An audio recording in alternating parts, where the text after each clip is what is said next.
변화시키고 있는지를 함께 살펴보려고 합니다. 지금 앞에 있는 사진은 한국의 나폴리라고 불리는 여수에서 제가 한 달 전에 촬영을 했는 사진인데, 제가 추석 연휴에 이탈리아 나폴리에 사실 갔다 왔습니다. 처음 갔다 왔었는데 여수하고 나폴리를 비교해 보니 여수가 한국의 나폴리가 아니라 나폴리가 한국의 여수이지 않을까라는 생각이 들 정도로 여수의 풍경이 정말로 예쁘었습니다. 그래서 여러분들도 혹시나 여수를 가보지 않으셨다면 여수를 한번 꼭 가보시면 좋을 것 같습니다. 또 제가 이렇게 여수를 말씀드리는 것은 한국 사회에서 제가 영남에 TK 대구 경북에 있지만은 호남을 이렇게 사랑한다, 그만큼 한국 사회가 통합이 필요하다라는 또 측면에서 제가 이 사진 오늘 프로필로 갖고 왔습니다. 오늘 발표에서 다룰 주요 흐름은 4가지인데요. 첫째, 디지털 공중이 정치적 행동을 어떻게 형성을 하는가. 둘째, 온라인 네트워크가 왜 이념적 쏠림과 양극화를 가속하는가. 셋째, 시민의 민주적 참여 방식이 어떻게 변화했는가. 넷째, 실제 케이스로서 한국의 윤석열 대통령 탄핵 집회 사례를 통해 이런 변화를 어떻게 관찰할 수 있는가입니다. 이 4가지 질문을 중심으로 발표를 제가 하겠습니다. 강의 슬라이드는 제가 일부러 영어로 만들었습니다. 오늘 외국 분들이 많이 오신다고 해가지고. 먼저 시위 문화의 변화를 보겠습니다. 우리 앞서 박정희 대통령도 제가 언급했었고, 전두환, 그 다음에 노태우 대통령, 김영삼, 김대중 대통령들도 앞에서 언급이 되었었는데요. 먼저 과거의 시위 문화에 보면 1970년대, 80년대 군사 정권의 시기는 폐쇄적이었고 위계적이고 폭력적 충돌이 빈번했습니다. 제가 대학교 다닐 시절에도 데모라고 한다면 항상 이런 폭력이 수반됐습니다. 하지만 최근의 집회는 완전히 달라졌죠. 참가자가 개방적으로 토론하고 문화적 이벤트와 결합하며 디지털 플랫폼을 활용하여 자율적으로 조직을 하고 있습니다. 특히 한국은 디지털의 중심 국가이다 보니 메신저와든가 SNS를 이용한 실시간 의사소통의 투명성을 높였죠. 특히 한국의 경우에는 왓츠앱이라든가 이런 글로벌 앱보다는 한국의 토종 앱인 카카오톡 같은 메신저, 그 다음에 SNS를 이용해서 실시간으로 의사소통을 하고 집회를 공포의 공간이 아니라 시민 참여의 축제로 바뀌었습니다. 이러한 변화는 세대 간에서도 극명히 드러나는데요. 젊은 세대들은 K-팝 응원 문화를 차용하여 정치적 메시지를 창의적으로 표현합니다. 이걸 구체적인 사례로 말씀드리자면, 예컨대 BTS는 BTS의 응원복의 색깔이 있고, 그 다음에 또 다른 걸그룹들은 또한 걸그룹마다 또 색깔들이 있습니다.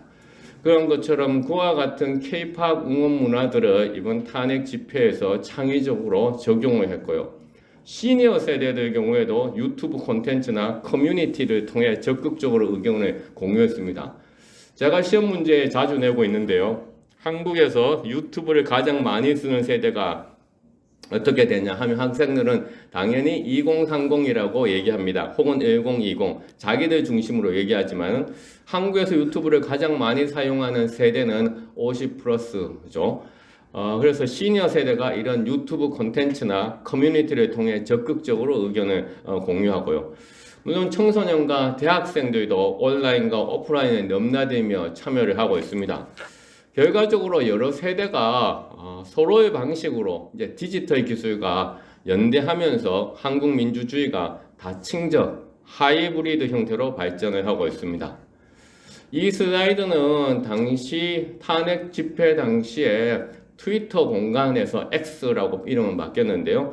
경험적 현장의 대표 이미지를 보여주는데, 이 트위터 공간에서 커뮤니케이션의 중심이 섰는 계정들을 보면 정치, 언론 사이트가 아니라 친목이라든가 취미와 같은 그런 사이트들이 많았습니다. 이것은 최근 집회의 분위기가 단순한 정치 행위가 아니라 문화, 축제, 연대의 장으로 확장되었음을 이제 시각적으로 보여주는 역할을 하는데요. 이 슬라이드도 아주 재밌어서 제가 가지고 와봤는데요. 감정, 문화, 미디어, 참여 방식의 연결 구조를 보여줍니다. 모르는 여성과 손잡고 다녔다라고 되어 있죠. 제자 가운데 한 명도 벌써 앞서 언급됐던 그런 강우병 파동에서 집회 현장에서 만나서 결혼을 했었습니다. 이러한 참여 방식의 변화는 단순한 행동 변화가 아니라 감정, 정체성, 온라인 커뮤니티가 결합한 결과입니다. 이러한 결합이 오늘날 정치 참여를 더 빠르고 더 에너지 넘치고 더 다이나믹하게 만들고 있다라고 되어 있습니다. 자, 이것은 그래서 일종의 탄핵에 찬성하는 쪽의 스크린샷이었는데요. 그 다음은 탄핵에 반대하는 쪽의 또 스크린샷도 제가 이제 갖고 왔습니다. 특히 이제 제가 있는 대구 경북에서 있었던 이제 시위 현장이었고, 그래서 제가 직접 촬영을 또 해왔는데요. 이러한 변화들은 결국 새로운 형태의 공중을 만들어내고 있다라는 것이죠. 그래서 앞서 보셨던 이와 같은 형태의 어떤 젊은이들 중심, 그 다음에 뒤에서 보던 이런 시니어들 중심. 하지만 어떤 그 정치적 가치를 가지고 있든지 간에 과거와는 전혀 다른 패턴이 보이고 있다. 과거의 이와 같은 거리의 폐쇄적, 위계적, 폭력적 중심에서 지금은 디지털을 중심으로 한 하이브리드한 축제의 형태로 바뀌고 있다라는 것을 제가 강조해서 말씀을 드리는 것입니다. 이와 같은 새로운 형태에서 우리는 새로운 공중에 대해서 이야기를 해야 될 것 같습니다.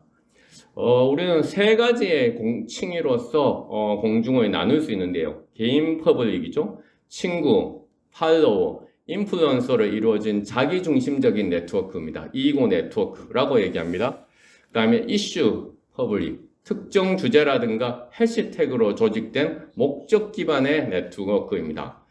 연결된 퍼블릭, 개인과 이슈 네트워크가 결합해 거대한 공론장으로 이어지는 구조입니다. 여기 앉아 계시는 분들은 아마 이슈 퍼블릭에 더 가까울 것이라고 생각합니다. 왜냐하면 AJP라고 하는 특정한 주제와 목적을 기반해서 오늘 이 네트워크가 만들어졌기 때문이죠. 이 세 칭의의 상호작용은 정보 확산 속도를 매우 빠르게 하지만은 왜곡과 허위 조작 정보도 동시에 확산시키는 그런 위험을 동반을 하고 있습니다. 그래서 제가 이것을 이제 시각화해서 이 공중의 세 칭의가 서로 어떻게 연결되고 영향을 미치는지를 보여주는 그림을 한번 AI를 이용해 가지고 그려봤습니다. 세상은 지금 빠르게 AI를 통해서 또 변화되고 있지 않습니까? AI를 통해서 간단한 프롬프트로 이런 것을 이제 만들 수 있었고요. 그래서 이러한 탄핵 집회 현장에서 강한 공중과 약한 공중의 공존이 확인되었다. 그래서 강하다, 약하다 이런 표현을 쓰고 있는데요. 강한 공중은 조직, 전략, 정체성 중심으로 움직이고 약한 공중은 일시적 연결, 감정적 장면, 공감 기반 참여에 의해서 움직입니다. 여러분들은 그러면 오늘 모였는데 여러분들이 강한 공중에 속하는 것인지 약한 공중에 속하는 것인지 한번 자문을 해보는 것도 좋을 것 같습니다. 제가 여러분들은 오늘 일종의 이슈 공중이다 라고 말씀을 드렸는데 제가 보기에는 오늘 여러분들은 약한 공중의 집단도 있을 것이고 강한 공중의 집단도 있다 라고 생각합니다. 여기 메인 테이블의 경우에는 앞서 오랫동안 잘 아시는 분이다 라고 말씀을 하셨거든요. 회장님하고 대표이사님이. 그래서 강한 공중에 가까운 것 같아요. 조직, 전략, 정체성을 공유하고 있고요. 제가 앉아있는 이 테이블은 저는 오늘 다 처음 뵀습니다. 그래서 오늘 일시적 연결, 그 다음에 공감 기반으로 참여를 하고 있어서 약한 공중이다 하고 생각을 합니다. 그래서 두 집단은 서로를 대체하지 않으며 공동으로 정치 참여를 활성화하지만은 동시에 극단적 분리와 감정적 갈등을 키우는 요인이 한국 사회에서는 되기도 합니다. 이러한 상호작용을 설명하는 틀이 바로 이제 트리플 퍼블릭 티어리, 삼각 공중 이론인데요. 그래서 개인 커뮤니케이션에서 이슈 중심 네트워크로 변하고 그리고 대규모 연결망이 이슈 변화에 따라 끊임없이 재편되고 재정렬됩니다. 기존 제도 중심 인스티튜셔널한 디모크라시가 네트워크 중심의 디모크라시로 민주주의로 변화하고 있음을 보여주고 있다라는 것이죠. 그래서 기존의 전통적인 민주주의로서는 설명할 수 없는 많은 현상들이 일어나고 있다라는 것입니다.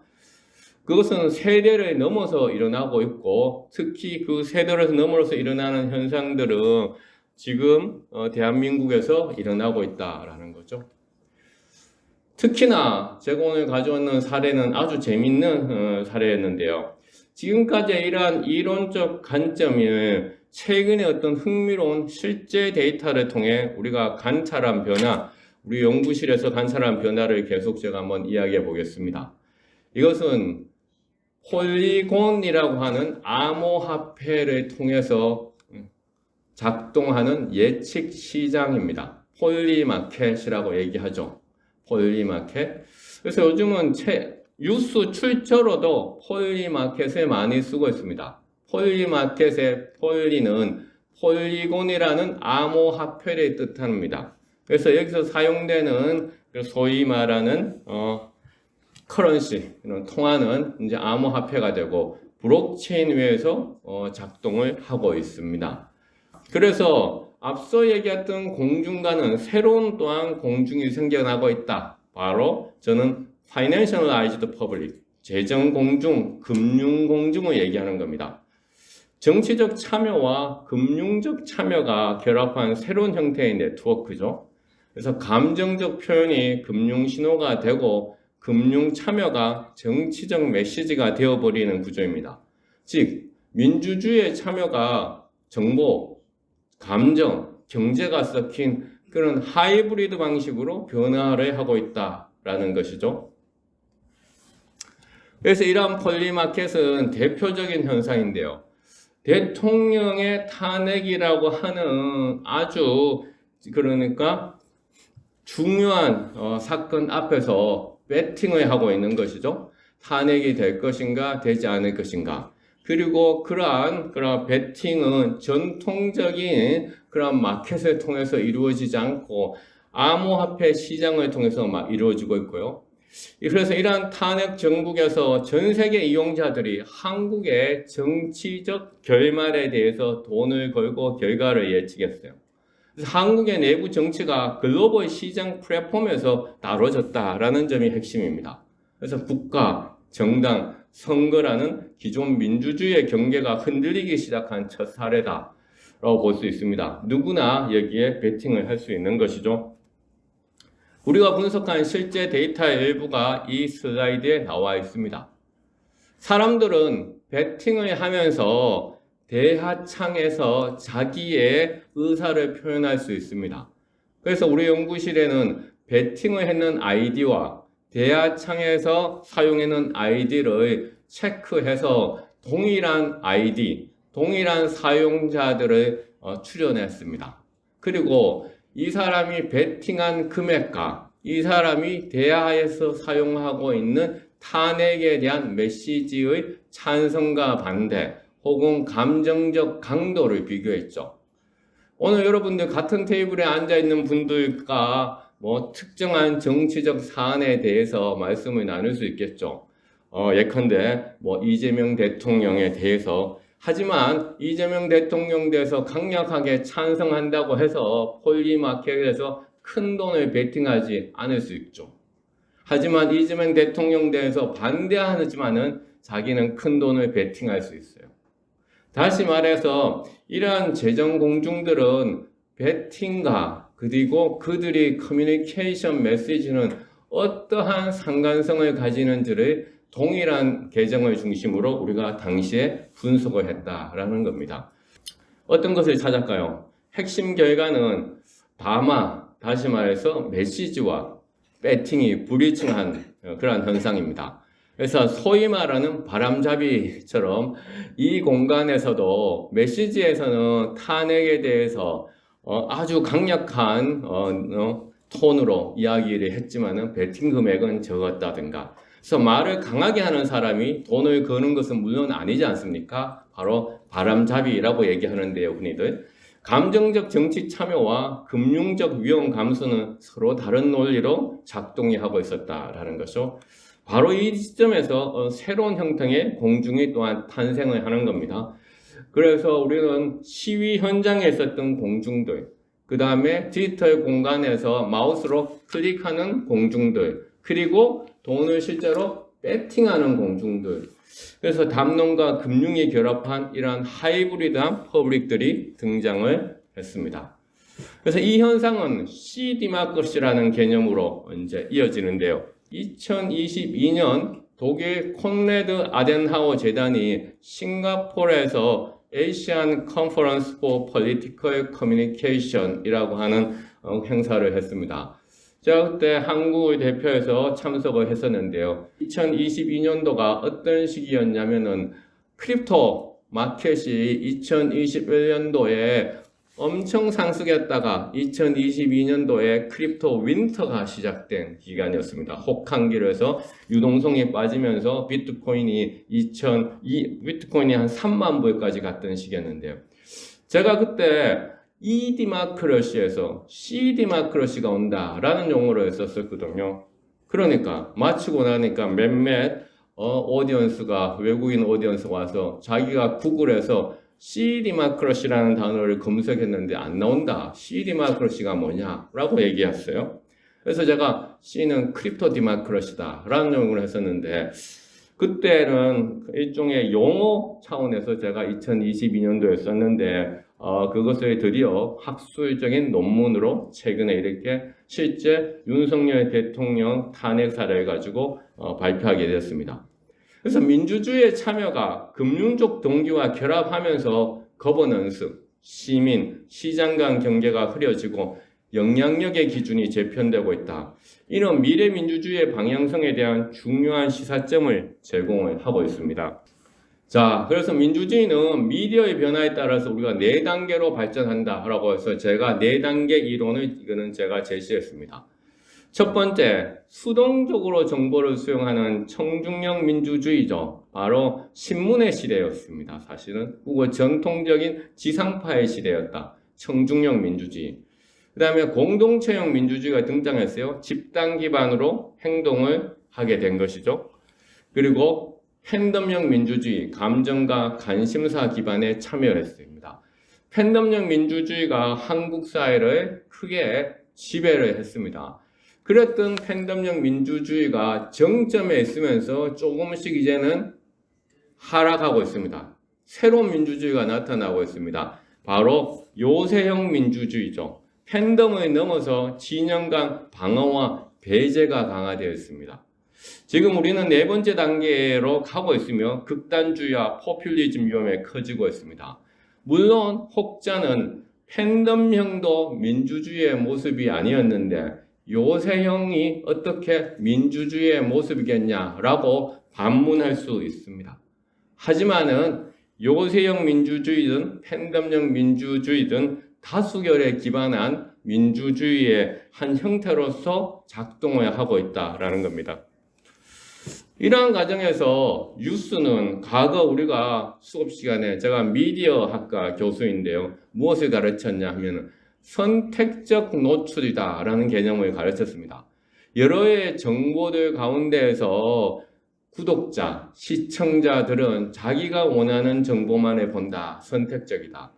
그런데 디지털 기술과 함께 내가 정보를 선택하고 싶지 않더라도 피드 형태로 계속 많은 정보들이 오고 있는 소위 말해서 일상적 노출이 되어가고 있다로 지금은 가르치고 있습니다.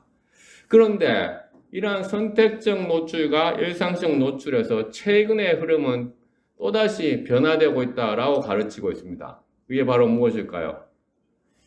뉴스 회피입니다. 이제 더 이상 정치 뉴스들을 보지 않습니다. 왜? 피로증이 너무나 심하기 때문이죠. 그래서 선택적 노출, 일상적 노출, 뉴스 회피로 변화하고 있다. 이런 것은 일론 머스크가 트위터를 인수한 이후에 정보 품질이 급격히 저하되었다는 연구들을 보면 특히나 더 알 수 있습니다.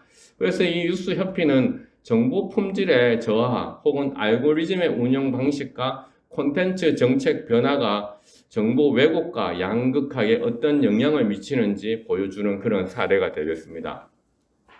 그래서 팬덤 문화는 이제 정치적 집단화로 확장되고 있고요. 정체성이 결속의 기반이 되고 자신이 속한 세계관을 방어하기 위한 디지털 요새화가 이루어지고 있습니다. 그래서 극단주의는 바로 이러한 구조를 타고 더욱 빠르고 강하게 확산되고 있습니다. 이러한 구조와 현상을 살펴보았다면 그 결과가 민주주의에 어떤 영향을 미치는지를 한번 보면 이게 미국의 여론조사 자료인데요. 정당 간 혐오, 감정적 분리, 타지 운영에 대한 비신뢰가 역대 최고 수준이며 중간이 없어지고 있는 그러한 모습을 볼 수 있습니다. 이러한 양극화의 양상이 단순한 어떤 이념 차이가 아니라 어떤 감정적 단절로 이루어지고 있죠. 그래서 이제는 기본적인 사실조차 합의하지 못한다라는 것입니다. 한국 사회도 지금 기본적인 사실, 팩트가 뭔지조차도 서로 간에 확인이 되지 않는다. 확인되지 않는 것이 아니라 확인을 했지만은 합의를 하지 않는 것이죠. 동의를 하고 있지 않다라는 겁니다. 한국도 같은 흐름이죠. 정당 선호와 이념적 정체성이 강하게 고착되며 나와 다른 진영을 상대가 아니라 적으로 인식하는 형식이다라는 죠. 상대가 아니라 적으로 인식하고 있다. 이것은 정말로 요새 민주주의의 하나의 큰 흐름이다. 그래서 이러한 정치적 감정의 양극화가 일상과 온라인 커뮤니티에 미치는 영향을 시각적으로 보여주는 이러한 표지를 또 타임지에서 사용을 했어요. 미국의 타임지에서 포트레스 디모크래시가 되겠죠. 그래서 결국 현대 민주주의 위기의 핵심은 선거 신뢰의 붕괴입니다. 여러 국가에서 선거 결과에 불복하고 음모론, 폭력 사태가 발생하고 있습니다. 한국도 마찬가지였고요. 탄핵 집회 역시 신뢰의 위기와 촉발한 사회적 갈등 중에 하나다라고 볼 수 있습니다. 그래서 우리가 보고 있는 이 국제 저명 학술지의 특별로는 선거 신뢰 붕괴의 어떤 사회적으로 어떤 형태로 표출이 되는지를 연구한 논문들을 또한 출판을 하기도 했었고요. 이 흐름은 단지 일시적 사건이 아니라 세계적 구조 변화 속에서 나타난 그런 현상이다라고 볼 수 있습니다. 그래서 제가 이 약간 철학적인 문구를 하나 가지고 왔습니다. 그러니까 니체의 어떤 신은 죽었다라는 표현인데요. 기존 가치 체계가 해체된 상태이다라는 겁니다. 지금의 민주주의는 가치적 공백 상태에 가까우면 그 결과 허무주의, 극단주의가 확산될 수 있습니다. 그래서 새로운 규범과 공적 신뢰를 재구축해야 되는 그런 시점에 와 있고 바로 니체가 말했던 신은 죽었다의 시대가 다시금 도래하지 않았는가라고 생각을 합니다.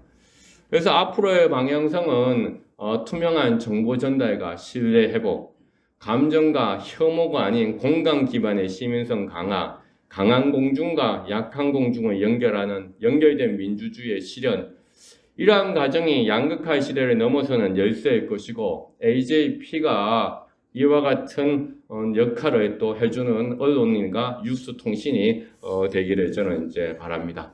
이상으로 발표를 마치겠습니다. 감사합니다. 네, 세계나 양극화를